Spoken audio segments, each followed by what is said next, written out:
Hey guys, Steve Stock here with CoachAndTeachBaseball.com, and I wanted to reach out to you because I'm taking a different approach. I do a lot of different things with instructional videos, with product reviews, different things for all you parents out there and coaches that are as passionate about youth baseball as I am and care as much about the kids as I do. And, I was thinking about it, and I wanted to do something different. I wanted to do something where I could kind of get on a more personal level with you and talk about youth baseball, talk about what's on my mind, what I'm thinking about with coaching, because obviously I have two boys that are in youth baseball. I'm a parent as well as a coach, as well as a former college coach, as well as, a lot of things that are swirling around in my thought.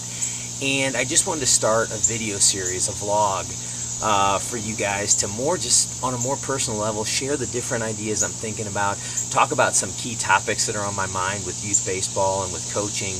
And so I wanted to start that out today and welcome you all, and hope this turns into a really new fun way that we can connect other than through just instructional videos and training videos and drill videos and all that kind of stuff.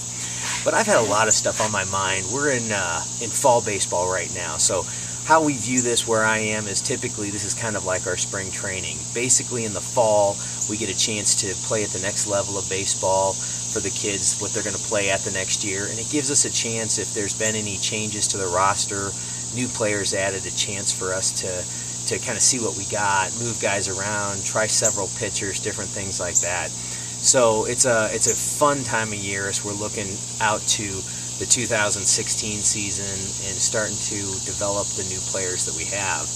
But one of the things I think that's been on my mind the most lately and has kind of come to a head is just talking about how we communicate with parents, how we talk to parents. And again, you guys, parents may be watching this, coaches may be watching this, parents new to baseball that get stuck coaching are watching this. And for me, I take an approach that I feel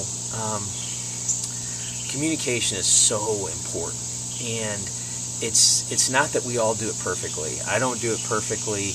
No coach does it perfectly. No parent does it perfectly, because we're all dealing with so many different things in our lives, whether it's the pressures and stress of work, of baseball, of our kids. The kids have a million things going on nowadays in their schedule, so it's very, very difficult. There's a lot of new challenges that I see from when I was a kid and I played baseball and when I was in school, things like that.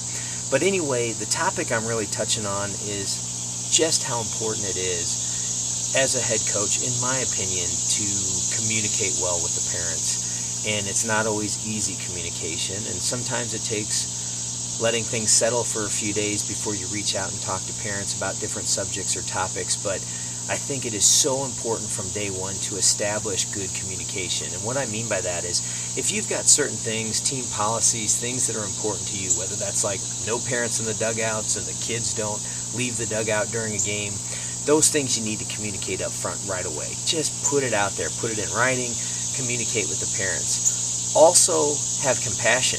As a parent, I know that you love your kid, you want the best for them, and you want to advocate for them.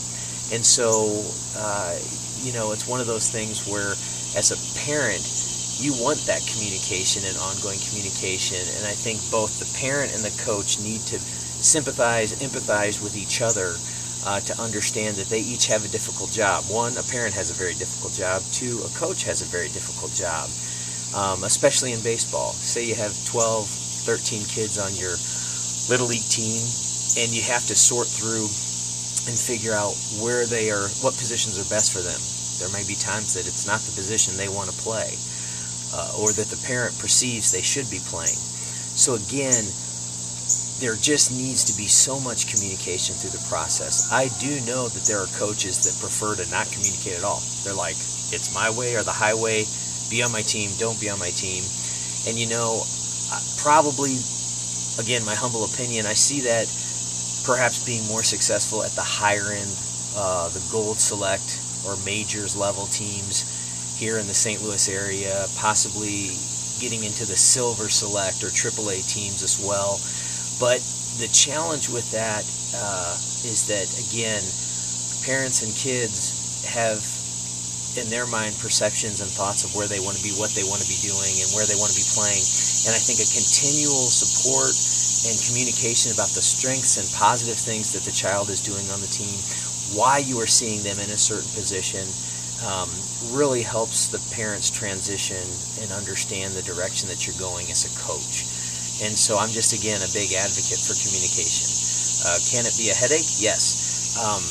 Does it need to be set for a certain time? Absolutely. During a game or during a practice is not the time to have a discussion or ask the coach, what are you thinking? Where's my son going to play? What's going on? Why are you doing these certain things? Those are the times where it's set aside for them to focus and work and do their job to help your son develop as a ball player.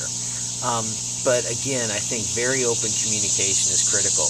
Another component I want to share that I think is important. Today, we have so many extra tools we can use to facilitate that. One being, we use Shutterfly as a Shutterfly web page strictly set up for the baseball team, which you can have the rosters on there, availability checklists so parents can let you know ahead of time if a player's not going to be able to make practice or a game. You have your record that goes up on there. You can put statistics up. There's all kinds of things you can do with that. Plus, it's a great avenue for parents to share pictures and things like that from the season. Team Snap, another great web-based system where teams can organize, collect, have calendars, rosters, information for parents, bulk emails go out, all that kind of thing. I actually use that for my other son's team, and that is absolutely fantastic. So again, coaches sometimes just get stuck in the coaching because we do get busy, but the better communication you have with the parents and the players in today's day and age, I feel the greater opportunity for success, and probably you speed up the process of getting buy-in to the program and finding success in your program. And my last thought on that before I close off this first video blog, we could talk about this for, I literally could probably do a 2-hour show on communicating with parents, probably a week-long show actually. There's some pretty entertaining stories that can come from that. But, always be empathetic as a coach. You don't know what's going on in that family's life at that time. You'll sometimes get parents that are worked up, or it could be, I have found it to be at times, sometimes it has nothing to really do with baseball. There's other issues going on. So as best you can, I find that the more empathetic you are, let them vent. Remember, that parent, even sometimes how weird they seem about it, they're coming from a standpoint in their heart where they love their child and want the best for them on this team. And that is something that all of us with kids know can get you emotional. So as a coach, don't take it personally. Step back. Have the right time to have that kind of communication with the parents, but keep them posted. Talk to them regularly. Keep in touch with them, because that way they do feel connected to the team and to you and to your coaching. And so those are just some of my initial thoughts on my first video blog. I'm really excited, looking forward to doing this a lot, guys. You can send in or email me different topics you'd like to talk about, but I have a laundry list of video blogs I'd like to do and share with you and present just the different things that are on my mind on a daily basis as I go through my seasons, my coaching, the teams with my little kids, and the different Little League teams that I'm working with. And so stay tuned. We're going to have some more videos coming your way. Thanks so much.